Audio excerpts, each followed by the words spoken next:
So, Reatha again here. I hope you're making it back and I hope you figured out what type of seller you are. Now, like I said, there's so many permutations, but you may fall in one of those categories or maybe in that gray area between one or the other. But it's important to know that. The other thing that we shared, I'm not going to go in at length, that was the longest segment that you're going to experience. The rest of them should go pretty fast. The thing we talked about prior to this that's important for you to know is pricing. Understanding that you do not want to make the mistake of overpricing or underpricing. And what was the core belief? Price adjustments, price changes, price corrections are not a pricing strategy that you want to depend on.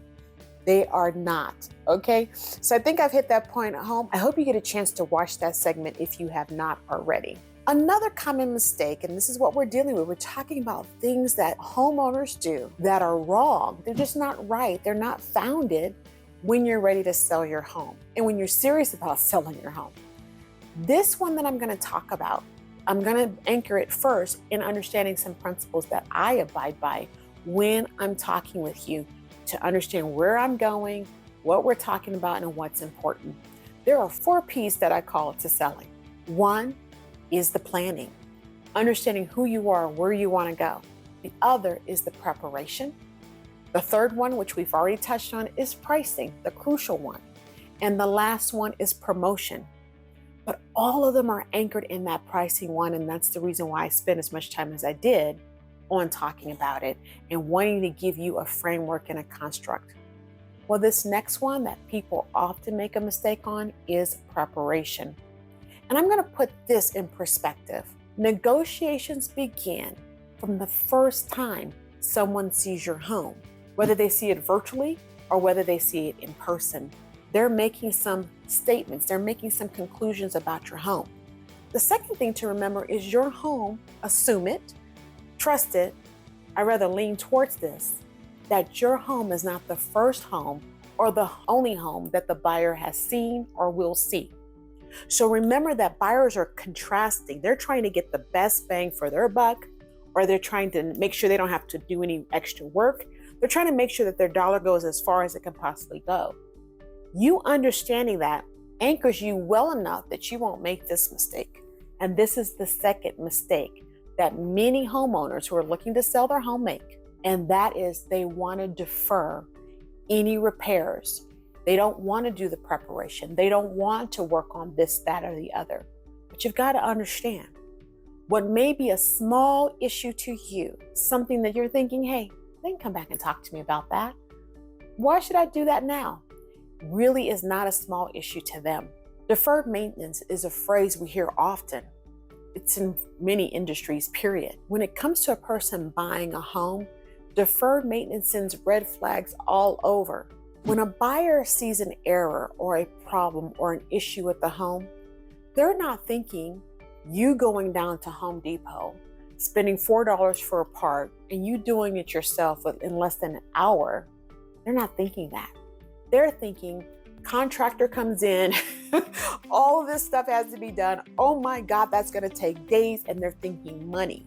So where you went down to Home Depot, unbeknownst to the buyer, made the repair for yourself, and it cost you all of $10. By the time a buyer finishes with that repair that you knew existed prior to them even coming there, it can cost you hundreds and hundreds and hundreds of dollars. In other words, a multiple of what you could have gotten it done for and never made it an issue. And remember, buyers do inspections. So when a buyer does an inspection, that inspection is not passive. They want to know what is going on with the homeowner or with the home itself. Is there any deferred maintenance? And trust me, an inspector's job, he needs to find some things. You'll hear me talk about the low-hanging fruit, the mechanical systems, or the oven not working, or something being a tripping hazard, or whatever it might be. He's getting paid to find something. Don't help him. When these have been issues that you've been dealing with during the time of your ownership, evaluate the price point of them. Now there's no price. I'm going to interrupt that thought for you. There truly is no perfect home. But when you move through your home, begin to evaluate things that have bothered you for years or things that never got repaired, that deferred maintenance. Put a price on it And understand, a buyer will put a multiple on it. That an inspector's job is to try to find it, and seller's disclosures require you to tell us about it if it's significant. Avoid the hassle. Prepare your home as best you can. Once again, there's no perfect home, but the negotiations begin at the time the person sees your home online through whatever venue, and they get amplified once that person sets foot in your house and they start to see these things for themselves.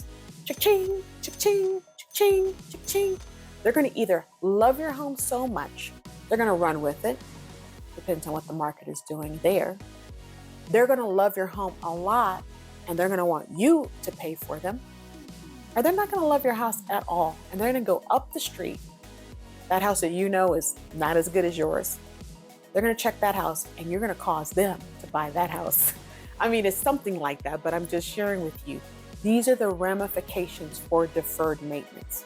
So if you know there's an issue, take care of it if you can. And if you can't, then that comes back down to some pricing issues, depending on how significant it is, the trends in the market, buyer-seller market, neutral market, all those different aspects.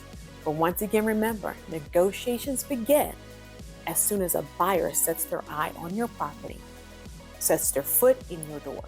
There are negotiations happening, and they can show up in the offer price. Reatha Butler, Ashley Garrett Residential Brokerage, always here to help, but more importantly, what? Always here to help you real estate confidently. Go to the next segment. There's more mistakes that I would love to have you avoid so that you can get top dollar for your home. I'll speak to you soon. Look forward to meeting you one day. Coffee on me. You take care.